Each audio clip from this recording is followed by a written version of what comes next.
Court కూడా విచారిస్తుంది. Sir YCP rehearsals, TDP red book reopen, దాడులు, ఉద్రిక్తత, మళ్ళీ బూతులు, రాసలీల వీడియోలు. యా సమస్యలు ఇప్పుడు ఈ బూతులు ఇవన్నీ ఏమొస్తే వర్మ మీరు కూడా చూసుంటారు. రాసలీలలో ఆ వీడియోలు మళ్ళీ కనిపిస్తున్నాయి. రెండో విషయం బూతులు, ఒకరినొకరు తిట్టుకోవడాలు. నిన్న మన పాత మిత్రుడు, ఇప్పటికి కూడా మిత్రుడు అనుకోండి, బుద్ధ వెంకన్న, రాజకీయంగా కాదు వ్యక్తిగతంగా, రాజకీయంగా ఆయన నిన్న మీడియాలో మాట్లాడారు. అంతకుముందు మనం రక్తంతో చేయడము ఇట్లాంటి తీవ్రమైన విషయాలన్నీ చూసాం. ఆయన ఏంటి కొడాలి నాని, వల్లభనేని వంశీ మళ్ళీ వచ్చి మాట్లాడుతున్నారు. ఏదో జగన్ను మేము అధికారంలోకి తెస్తామంటున్నారు. వంశీ అన్నట్టుగా లేరు, కొడాలి నాని ఆ మాట అన్నారు ఫస్ట్. వంశీ ముందు అంటడం తెలియదు కానీ ఏమంటారు, ఒకడికేమో గుండెకాయ లేదు, ఒకడికేమో అసలు ఆరోగ్యం బాగాలేదు, వీళ్ళు లేహ్యం, పిచ్చుక లేహ్యం అవి ఇవి తిని బలం తెచ్చుకుంటారా, బూస్ట్ తింటారా, ఉందా మీ దగ్గర అది అని అపహాస్యం చేశాడు. దీంట్లో రెండు విషయాలు, రాజకీయంగా ఎదుర్కోవడం ఒకటి, కానీ వాడికి గుండెకాయ బాగాలేదంటే ఎవరికైనా ఆఖరికి ఉరి తీయబోయే ఖైదీకి కూడా వాడి ఆరోగ్యం బాగా చేసిన తర్వాత ఈ ప్రిన్సిపల్ మీద కదా రామ్ చరణ్ సినిమా అది తీసింది సుకుమార్, రంగస్థలం. సో రంగస్థలంలో చూపించింది అదే, అది అసలు కథ అక్కడ మొదలవుతుంది. రాజకీయ రంగస్థలం మీద మళ్ళీ ఇలాంటివన్నీ ఎందుకు తీసుకొస్తున్నారో తెలీదు. ఇంతకంటే తీవ్రమైంది, చాలా విచిత్రమైంది, తెలుగుదేశం పార్టీ అంతర్గత కలహాలు. చాలా వివాదాస్పదమైన తిరువూరు నియోజకవర్గము, కొలికపూడి శ్రీనివాసు, తర్వాత ఇటువైపు నుంచి కేసినేని చిన్ని, వీళ్ళ మధ్య వివాదంలో ఒకరి మీద ఒకరు రాసలీల వీడియోలు విడుదల చేసుకోవడం సోషల్ మీడియాలో దే ఆర్ డూయింగ్ రౌండ్స్. నా ఆందోళన వాటి గురించి కాదు, వాటి గురించి మాట్లాడడం కూడా చాలా ఇబ్బందిగా ఉంది. ఒక రౌండ్ తప్పులు మాట్లాడారు, వంశీ తప్పు మాట్లాడాడు, ఆయనకు శిక్ష వేశారు, కోర్టులో వేశారు, ప్రజలు వేశారు. కొడాలి నాని కూడా అనారోగ్యం నుంచి బయటకు వచ్చి చేశాడు. ఇప్పుడైతే కొడాలి నాని బూతులు మాట్లాడినట్టు లేడు, నేను ఏదో ప్రజల కోసం ఏదో చేస్తాను.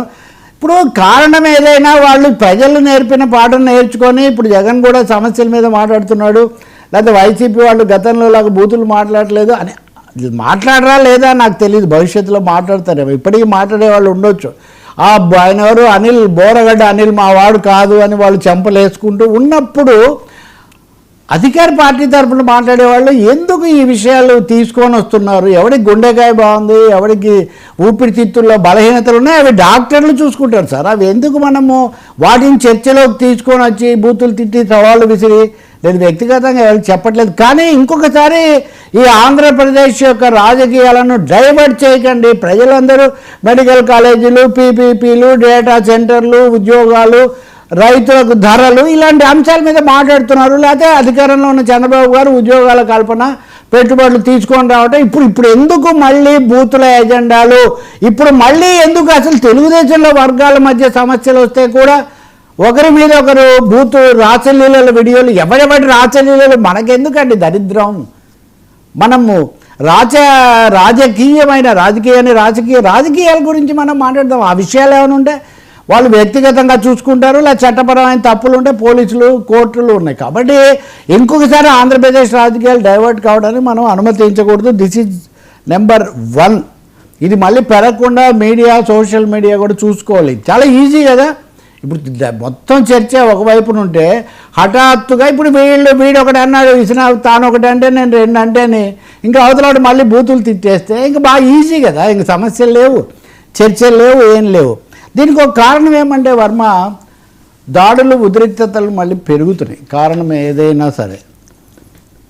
ఇప్పుడు మొన్న మనం మాట్లాడాము, కడప కార్పొరేషన్ వాళ్ళు నిలబెట్టుకున్నారు, నెల్లూరు కార్పొరేషన్లో స్రవంతి రాజీనామా, అక్కడ అవిశ్వాస తీర్మానం పెడతారా లేదా, ఏం జరుగుతుంది, అసలు ఎవరు గెలుస్తారు, ఎవరు ఓడిపోతారు, చాలా టెన్షన్ ఆ పార్టీలు పడుతున్నాయి. కొంతమంది కింద కామెంట్స్ కూడా పెడుతున్నారు మధ్యలో, మీకే టెన్షన్ వాళ్ళకే లేదు. మనకేం టెన్షన్ సార్, మధ్యలో మనకు వచ్చేది లేదు, పోయేది లేదు. కానీ హోరాహోరీ పోరాటం అయితే ఒకటి నడుస్తుంది. కోటి సంతకాలతో ఎల్లుండో ఎప్పుడో 18వ తారీఖు వెళ్ళి గవర్నర్కి ఇవ్వటం అని అదే ఒక కార్యక్రమం నడుస్తుంది. మేము రెడ్ బుక్ రీఓపెన్ చేస్తున్నాము, ఎవరికైనా మేము తోకలు కత్తిరిస్తాము అని నారా లోకేష్ విదేశాల్లో నుంచి మరీ రెడ్ బుక్ రీఓపెన్ చేసే దీన్ని తీసుకొస్తున్నాడు.